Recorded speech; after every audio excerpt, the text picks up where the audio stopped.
Good afternoon, everyone, and welcome back to the Thriving Business Podcast. Hello, Sam. Hello, Kate. Good to be back with you. Yes, we've got a juicy topic to get into today. We do, and it's one that we imagine will be interesting to a lot of our audience because it's about a failure of business partnerships. Let's put it that way, or collaborative Yes, ventures. Yeah. yes, And it's a topic that can be tricky to talk about because not everyone likes to admit failure or acknowledge failure, and is that even the correct word for it? Because sometimes it's just the natural coming to an end of of a of a business collaboration. yes, However, we do feel there might be some good things to explore based on both of us have had many, different experiences over our time, some recent, some not so recent, and yeah, we thought it would be good to unpack that for the audience because we know there's a lot of small businesses are business partnerships of either two or typically two business partners that come together. And yeah, we've seen through our own clients over the years, Sam, haven't we? Through where clients are in business partnership, that often it fails. yes, it does. And we were just looking at the stats. So how about Yeah, you give us a rundown because that was interesting.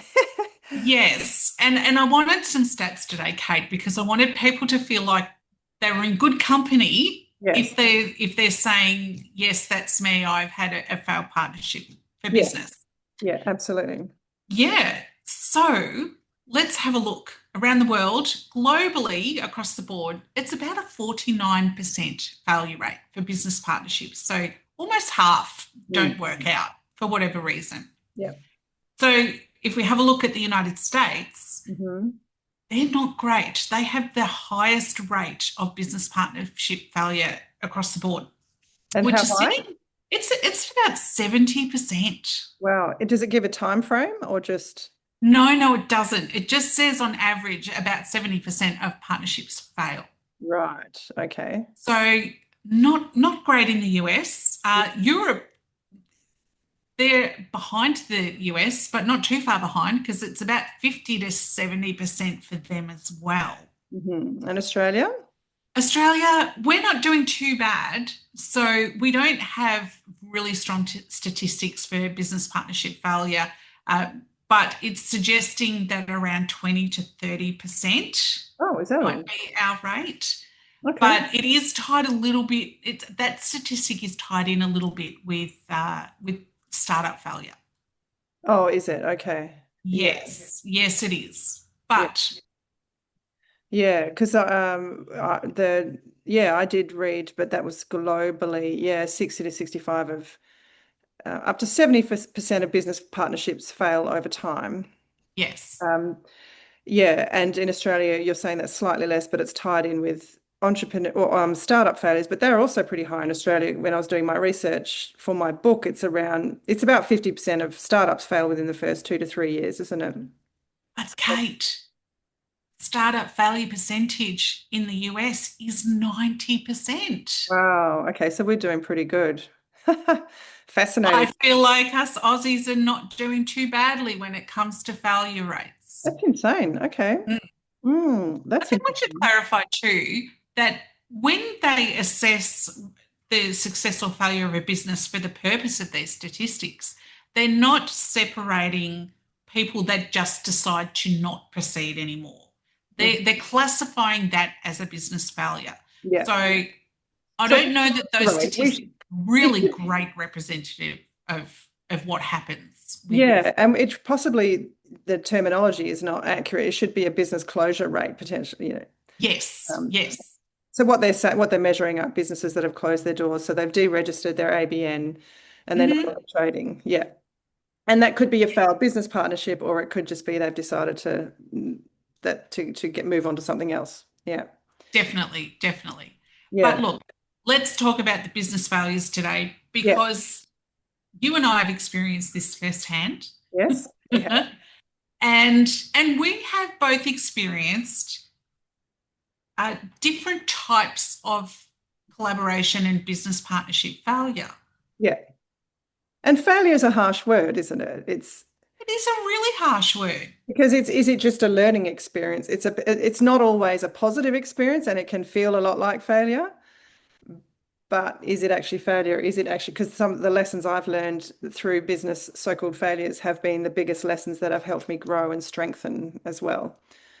Absolutely, absolutely. I would never avoid partnering with somebody Mm, for fear of that failing because I think this is where I'm somebody who loves to run at learning, particularly, learning about myself.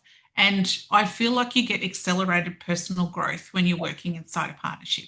for sure. Like business, running a business in itself is the biggest personal growth journey you can go on, but then throw in a business partner and it's accelerated tenfold.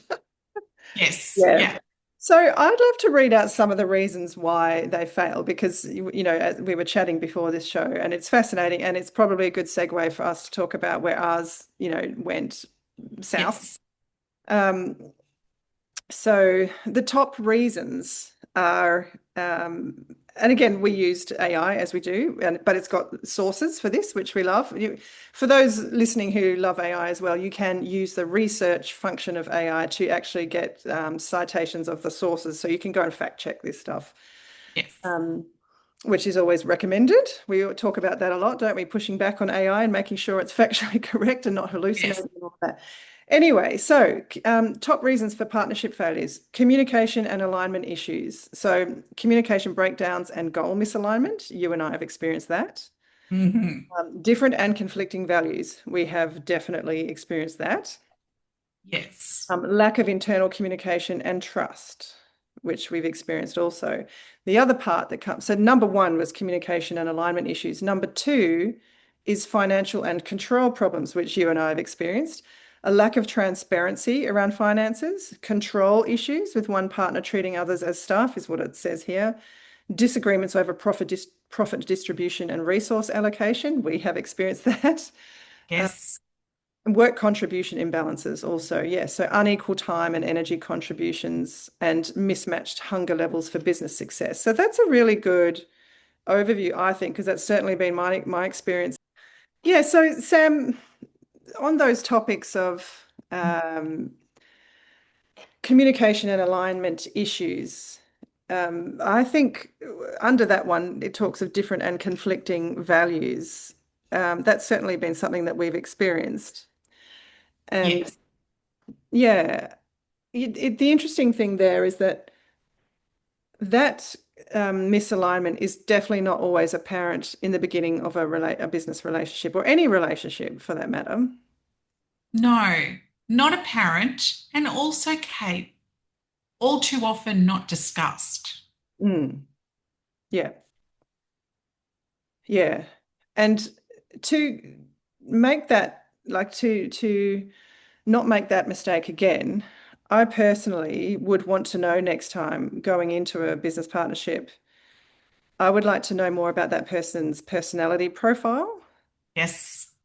And we've talked before about the Harrison assessment, but I do love that one because it helps you see behaviors are just the tip of the iceberg, and it helps you see with someone what's below the 90% below the surface of the iceberg. So it Yes. tells you their values, their strengths, their not such strong points, and their blind spots, and their potential flip behaviors, meaning when they're under stress or duress, the behaviors they might display in that situation. And I've done it for myself, and I know what my flip behaviors are, and I agree. I tend to be too permissive with people until I get pushed too much, and then I can flip into dogmatic. And do you know what I mean? And Yes. and yeah. But I think if you're going to a business partnership, being aware of that emotional landscape is very important because that Mhm. could have helped us either make a different decision in the business partnership that you and I were involved in, or at least you can have a conversation with the person and hopefully they're self-aware enough or open enough to have a conversation about that and how you're going to manage it under stress. Mm. But that requires a lot of courage. It does. It does. And I like that your Harrison assessment does those because not everybody is self-aware enough to know what their triggers can be and how they're going to react. Yeah. And also, like everyone is going to have trigger things that trigger them, and everyone does have ways of reacting. And I imagine too, having that assessment means that you can see if that those what did you call them? Flip Flip behaviors? behaviors, yeah, they're Yeah. If those flip behaviors are going to really work against each other, then mm, that's going to end up to be a really toxic yes. relationship. Yes, which I believe it did in sort of it wasn't overly toxic, but no one felt good in the situation that we were in. Nobody No, involved felt good about how things ended. And obviously, for privacy reasons, we can't say a lot on a public podcast, but it's also not something that is unique to us. This happens all the time, and it does. the research shows that this is the number one thing is where there's a values alignment. And I do love Harrison for that reason because it can sort of draw those out. It's a strengths-based personality analysis, but from there you can derive what someone's priorities and focus and values are.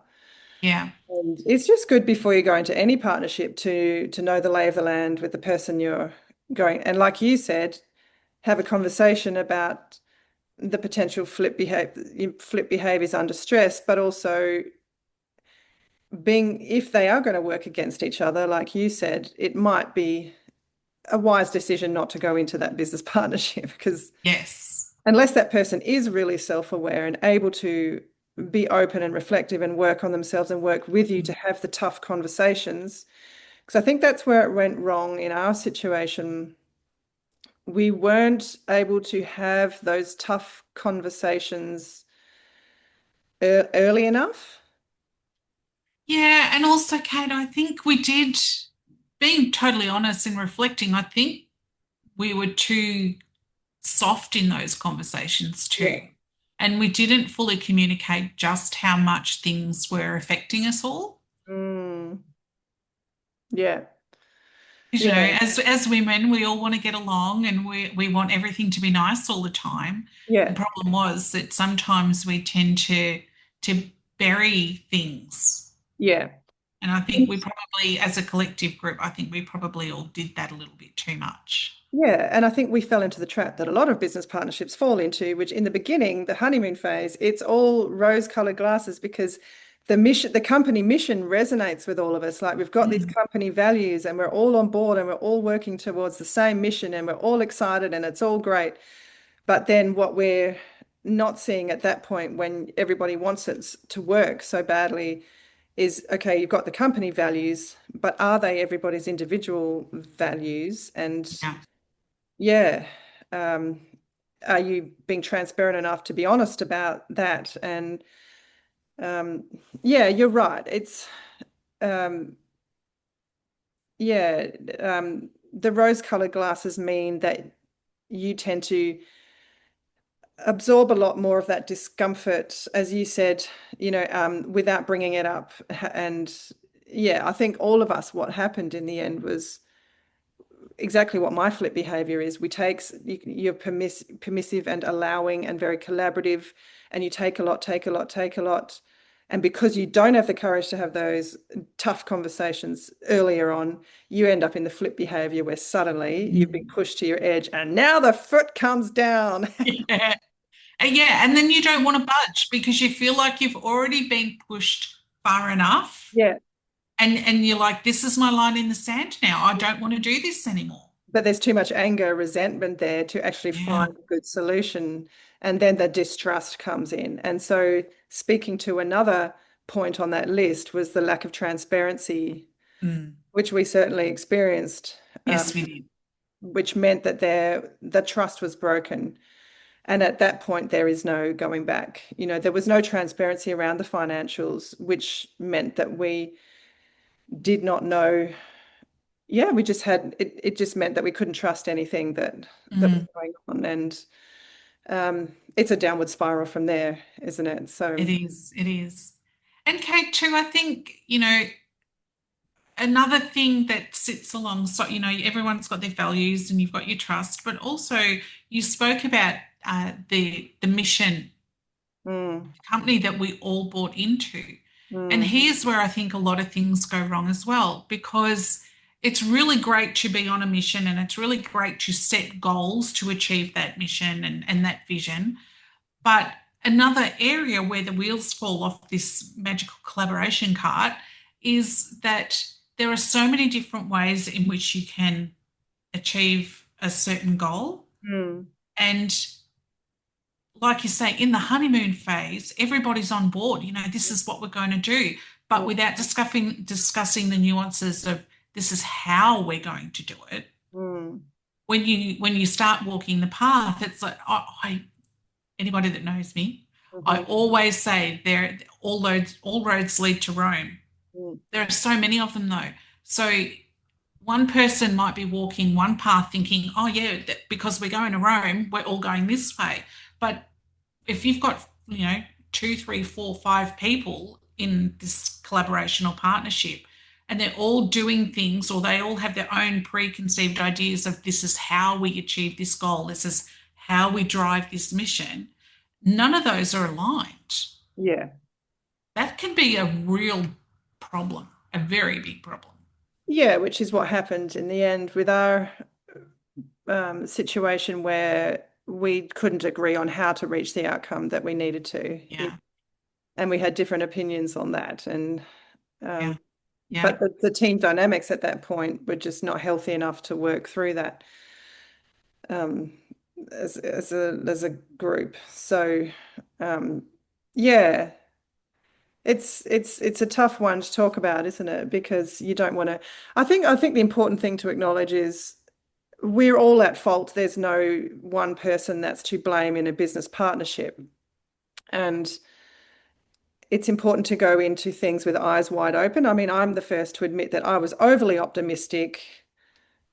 It ignored the red flags about intellectual property, and I had two lawyers tell me this situation is going to leave you dry in terms of IP, and which it did, and that's been something I've had to lick my wounds and rebuild, and but I accepted that. I entered into that arrangement knowingly, knowing that whatever IP I create is not mine and shall be given and sold on, etc. So, Yes. And the um, rose-colored glasses come from walking into it, knowing that you're going to give all of that. mm, But you had this internal expectation of reciprocation.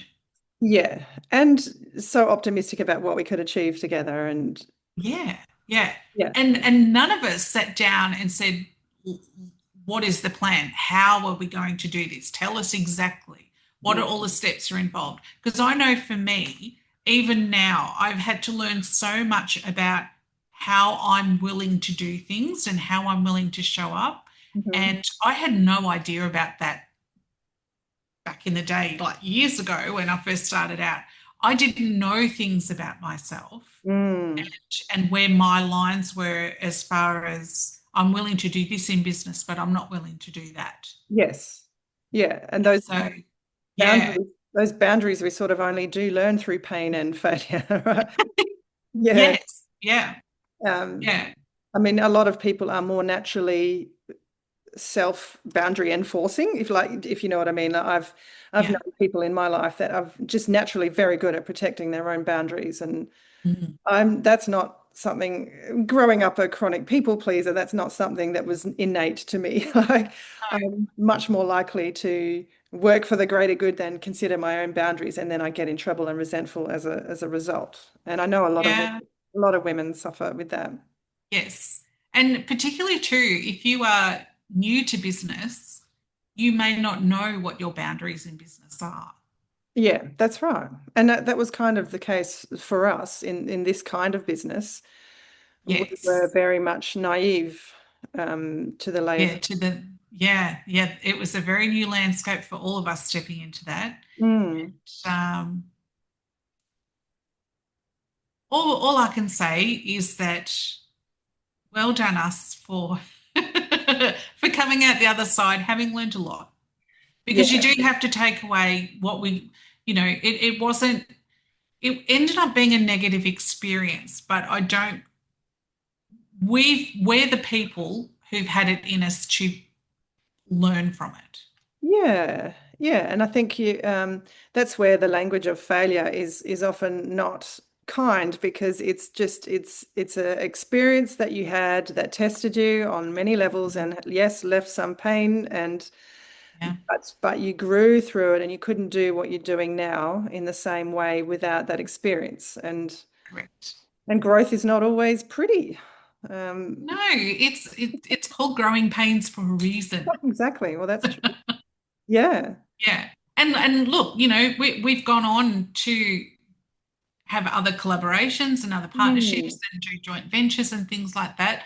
Yeah. So it's not like we didn't accept that it was impossible and not for us to do that and work with other people. Yeah. Yeah, that's right. Yeah. And I think the lesson or the key takeaways for the audience, and I know many of our listeners would have had similar experiences with business partnerships, but it's it's an experience thing, isn't it? And going into something with eyes wide open Mhm. and and perhaps listening to the people that tell you, there's big red flags here. It's really hard to listen to that when you're so excited about the opportunity. And I think that's, as we Yes. said, so many business partnerships fail because the idea is so exciting and the potential, if you could make this work, how cool would it be? And we did have a couple of years, several years of good times and great experiences. Yeah, but I suppose just being a bit more discerning, do your research, make sure, which and I definitely would not enter into a partnership with anyone without knowing, doing us both doing the Harrison assessment and having a candid conversation. Just look, this is what Yeah. mine says. So just be aware that if you push me too much, I might be able to flip.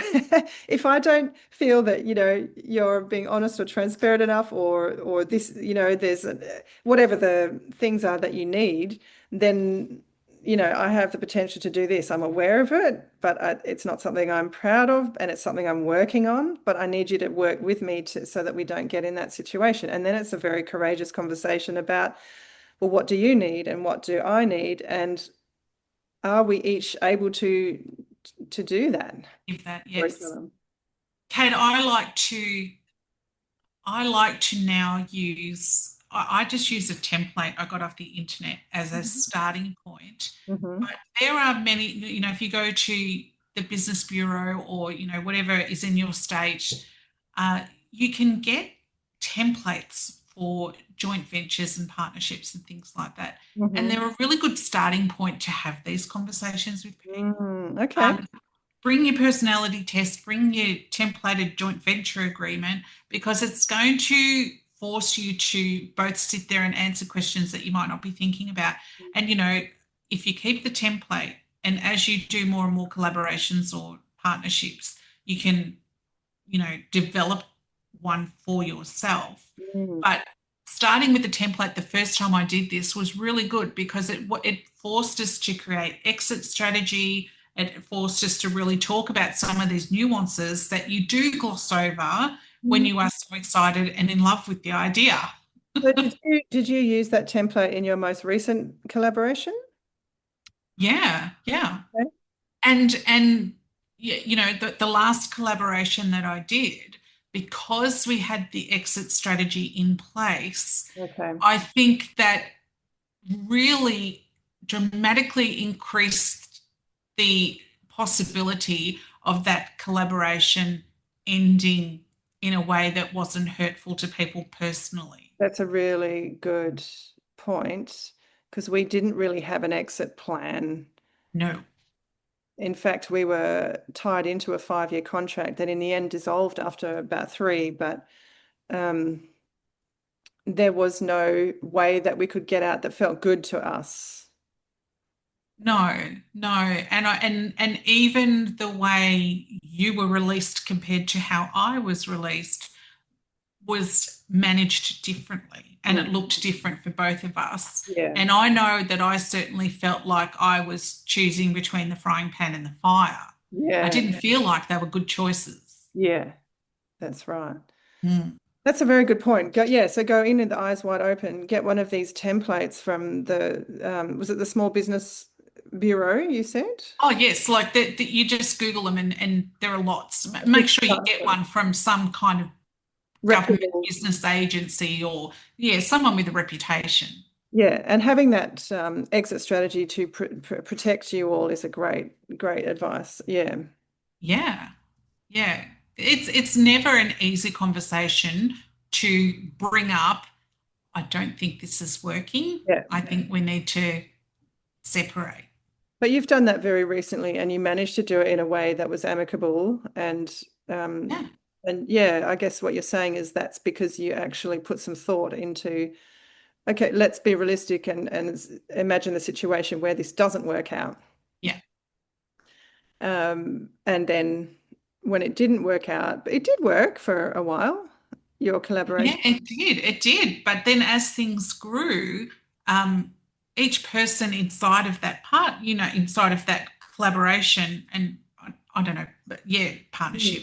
Mm. Um, but you get different ideas and, as you're as you're going through personal growth, you do change and your values can sort of shuffle a little bit. Yeah, And so as that happens to you as an individual, you can outgrow the original idea. And sad to say, sometimes you can outgrow the people that you are collaborating with. yeah, So there are a variety of things that happen that aren't necessarily about the people you've partnered with. Sometimes it can be about you.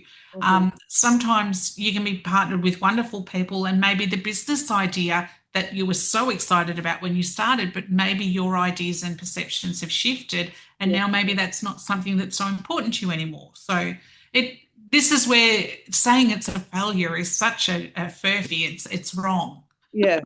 Yeah, it's an experience that ended in people going separate ways. And To pursue things that we were all passionate about yeah, and everyone is still extremely supportive of each other yeah, and that's what I mean, like being able to set that up to mm, be able to exit gracefully and respectfully is so important to do right from the start. yeah.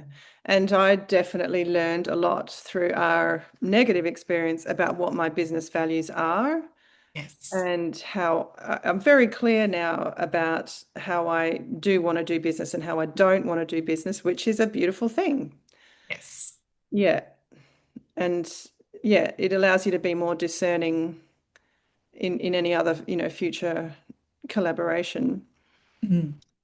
Yeah, I mean, I've had one recently with guys in Queensland that were running a marketing agency, and I was supporting them. Great business, three amazing men, and I was sort of just helping them with their client work. But everything was going great, but they had some big clients that signed on that in the end didn't pay their bills, Oh, and and it was from no, like from what I could see, it was through no lack of results that were like a lot of marketing, there's an investment you've got to do up front in order to build the foundation to get the results.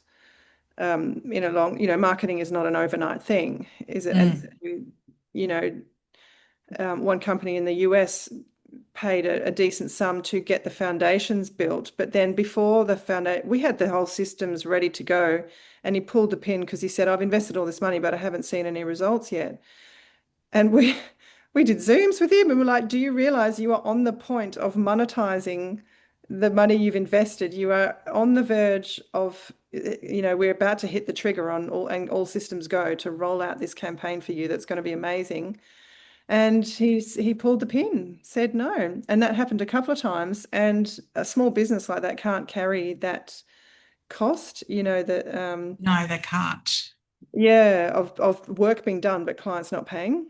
Oh, Yeah. that's Kate, that's the eternal frustration with marketing is that Mm. it there has to be infrastructure built first. And Yeah. people don't understand that because, it's like, oh, let's just do a couple of Facebook ads and make $1 million. Mm. No, I'm Yeah. sorry. No. Right. Do you have a brand? Do people know who you are? Do they do you Yeah. credibility and where's the system that's going to nurture those leads when you get the ad and the click on the ad and it's a Yeah. whole thing that requires a systematic approach and it does not happen overnight. And yes, Yeah. Some of that the people that I learn about marketing from, and they're 7 and 8 figure business owners mm, that are, that mentor in marketing. And the reason I mentor with them is because they're very, very open about the fact that their own paid advertising is hit and miss. yes. And we certainly found that, didn't we, with the campaigns we used to run, Yes. that some would just work really effectively, and you could fill a whole room of 100, potential customers, use the same copy, the same imagery next time round, and struggle to even get half a Yeah. room. Crickets. Yeah. And that is just the challenging thing. And so things like that put a lot of stress on businesses and partnerships. And it's great if all things are smooth sailing and it's like, oh yeah, let's invest $1, we get three back easy. But sometimes you invest $1 and you don't get that back, and that puts a lot of stress because you've both got families you need to feed and bills to pay. Yes. So Yes. that financial stress then brings out the potential ugly behaviors that Yes. And so that's particularly difficult when there's a division of labour and expertise in any kind of business partnership. That's a really good example of where one person might be in charge of the marketing because the other person doesn't really know anything about it and their expertise lies elsewhere. But the difficulty comes because the person that doesn't understand marketing is sitting there looking at their business partner going, what are you doing? mm, Like, where the marketing's failing, you're not very good at this. It can be a big problem. yeah, and we were putting in a lot of money each month for the marketing and not seeing the return, and yeah, that's a tough thing for everyone. It's Yeah. not like anyone But wants Kate, I that. think too, part of the problem there was not, for me, I felt like we were not treated as though we had enough intelligence to understand what was going on with the marketing. And so it was never brought to us and discussed, this is where your marketing budget's going, this is what's happening, have a look It's the lack here. of transparency thing. Yeah. Yeah, yeah. And that, like you say, that led to a Question. lack of trust because straight away you're like, you're not trusting us with this information because you don't share it with us. You're Yeah. not trusting that we're going to be able to understand this. Yeah, and provide feedback on what we think. Yeah, Yeah. it's a tricky one because for trust to be there, you need transparency. We did not have the transparency over the finances or the marketing budget and how that was allocated. And Mm. um, yeah, that's what creates the distrust. And essentially, in the end, we were all having to generate our own revenue, and so we were, questioned why we were even in this situation, paying these monthly fees if we could just operate individually and do our own marketing and win our own clients, which is what we were doing anyways in the end. Um, Yeah. yeah, so yeah, transparency is key to create that trust and yeah, I reckon if I was to advise anyone going into a business partnership, I'd say, go in with eyes wide open, get the legal counsel, which I did and chose to ignore it. So I've only got myself to blame for that. And um, yeah, so go in with eyes wide open, do your research, check all the things about exit strategies, finances, IP, how are you going to protect the intellectual property that you contribute, all that stuff. And then yeah, have the courage to have really kind of tough conversations about yourself and them and strengths and weaknesses. And is this, do we have the ingredients to make this a good, successful partnership? Mm. And then my advice would be if things are starting to go off, you need to engage quickly and provide honest feedback and yeah, act quickly if things start not feeling good. Yes, definitely. And also going back to, like division of labor, division of responsibility. I don't think that ever excuses somebody from remaining uneducated about what they're not responsible for. Because if you're in any kind of business partnership or joint venture or collaboration, you are still responsible. You are still a business owner. You still have responsibilities. And those responsibilities aren't negated because you sit there and say, oh, but she was going to do that. Mm. I don't know anything about that. That was her responsibility. You can't say that. No, you need to, yeah, like you say, educate yourself on the full picture. Yeah, Yeah. But the other person has to be willing to share as well so that you have the full picture. correct. Yes. Yeah. So again, like in any relationship, it comes down to good communication, Yeah. the ability to have tough conversations, be kind to each other in working through conflict, and then and keeping that sense of trust alive. Because once that's broken, it's just a downward spiral. It definitely is. I Yes. don't think there's a way, like in relationships, very challenging to come back from a break in trust. Yes. Yes. That is very true. So yeah, we hope this has been helpful. We've come to the end of our discussion. Do you have any closing thoughts, Sam? What would you say to someone going into a business partnership? Oh, just at some point, every business partnership ends in with a difficult conversation. So my suggestion is start with one. Mm. Get used to having difficult conversations Yeah. early. Yeah. Yeah. The sooner you talk about the things that are hard to talk about, that's a way to build the trust that you need rather than degrade it. And the open communication. Yeah. Yeah. Good advice. Yeah, well, hopefully, we'd love to hear your thoughts, everyone. If you have been through something similar or are going through something similar, 70% of you out there must be. Yes. There must be a lot of horror stories out there. Yeah, yeah. So, wishing everyone all the best with if business partnership is on the horizon. But yeah, we hope this episode has been helpful. We shall be back in 2 weeks. Bye for now. Bye bye.